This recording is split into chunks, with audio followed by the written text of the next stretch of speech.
В селе Кышлав Белогорского района сохранилось очень много вот таких вот старых домов с черепичными крышами. Это болгарские дома. Кышлав было одним из самых больших болгарских сел в Крыму. По одной из версий, во времена Крымского ханства на этом месте находилось село Кышлав, покинутое жителями. По другой, всего лишь зимнее стойбище для овец, что подтверждает и название села. Кышлав с крымско-татарского «зимовка» – зимнее пастбище. В конце 18 века владелец этих земель Али Мурза Ширинский продал их, и позднее здесь образовалась болгарская колония. Тогда же и появились дома – двух-трехкомнатные, сложенные из самана и покрытые черепицей-татаркой. В июне 44-го крымские болгары, как и крымские татары, были выселены из Крыма. Село Кышлав опустело. Вскоре его заселили переселенцами из Курской области, которые живут здесь до сих пор. Тогда же Кышлав переименовали в Курское. С какого, вы сказали, года здесь? С 44-го года. После, как освободили Крым, войну, и нас с Курской и заселили. Там погибли, дом, все разбили немцы.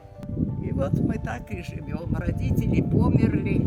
Сегодня о болгарской культуре в селе напоминают лишь эти старинные дома. Болгар сейчас нету, да, в селе? Нет, ни одного. Их же выслали всех. И они не вернулись еще? Нет. Так, приезжали вот эти уже ихние там дети, может, внуки, просто смотреть, где жили ихние предки. Новая страница крымско-татарской истории Кышлава началась с возвращением крымских татар на родину. Как и везде, в Кышлаве в первые годы было тяжело закрепиться, но народ справился. Пехине yaşadık. Откуда приехали туда, иди, продажники deyip söylüyor. Понаехали сюда татары deyip söylüyor. 91 yılı geldik bunda. Biz gelsek уже başlamında bağlar, güzel bağlar var idi. Sığır nesi ferması var idi. Su çıkar ediler, ekmek pişirir ediler. Pek güzel idi. Komşu güzel yaşayık. Халкımız güzel, мабетик. Сейчас около 500 жителей Кышлава – крымские татары. Это больше трети местного населения. Bu baştaş cemaatimizi sürgünlüğüne için koyuldu. Это место у нас стало символическим.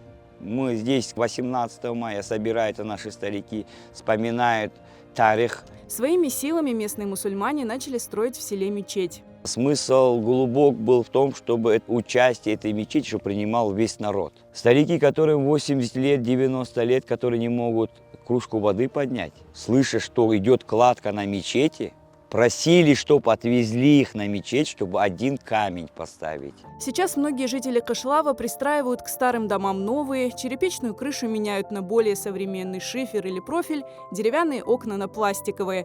Но старинных домов, стоящих здесь больше века, в селе по-прежнему много. Хозяева не просто живут в них, но и стараются сохранить богатое наследие. Так увлечение Татьяны Станиславской стариной переросло в целый мини-музей, который она собрала в своей летней кухне.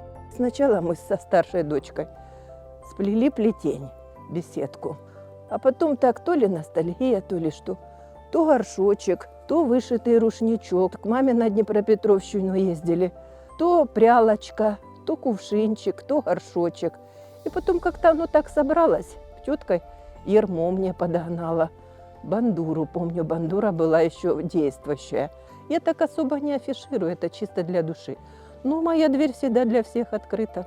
Сохранить сокровища прошлого стараются и другие жители Кышлава. Этот гугум, кувшин для воды, бабушка Энвера Боджек в 1944 году везла с собой в ссылку, а потом он вернулся с ней на родину. Ondan bir hatıra kaldı, işte Kartal'ın rahmetli oldu. 92 yaşına rahmetli oldu. O da Kapskur koyunda yaşayıp 13 yaşındaydı, Kırım'dan çıkarıldı onu. Son qayıtıp geldi, yine Kapskur'da yaşadı son kadar. 90 senelerde bunda yaşadı, bunda mektebi geldi, bunda okudum. Ondan sonra işte medreseye vardık, o medreseyi bitirip sonunda şimdi imam görevliğini yaparak.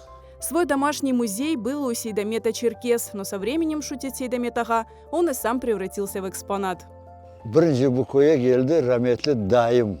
O Cenket'in Akyar'da iştirak eden adam. Biz tamam o yöndeydik, Kırımski'deydik o vakitler. Sonra bizi de aldı bundan anamdan öyle gelip yerleştik bu kışlava. 60-80 senesi. Toy ansamblı yaptık. Kırım'ın içinde adam da yoktur. Evlenmeye isteyip alırlar. Müzikat yok. Özbekistan'a çağıracaklar mı? Son toplandık. Bir tanesi Sivastopol'den, bir tanesi Lenin rayonundan, biz Karasu'dan yaptık bir ansambl. Toylar çaldık bir 4 yıl, 5 yılda. O vakitleri kardeş gibi herkes. O vakitleri даже toya çağırmazlar. İşitti mi varırlar toya. Andan toplanırdı bilmiyorum. Ana kadem evlendi 71 senesi. 300 tane adam vardı. Andan geldi adamlar. Tam ondan, bundan. Сегодня Кышлав – крупное развивающееся село, в котором живут около 1500 человек. Они занимаются животноводством, выращивают сады или ездят работать в Судак, расположенный неподалеку. Старинная архитектура с живописной местной природой делают Кышлав привлекательным местом для туристов и жителей Крыма.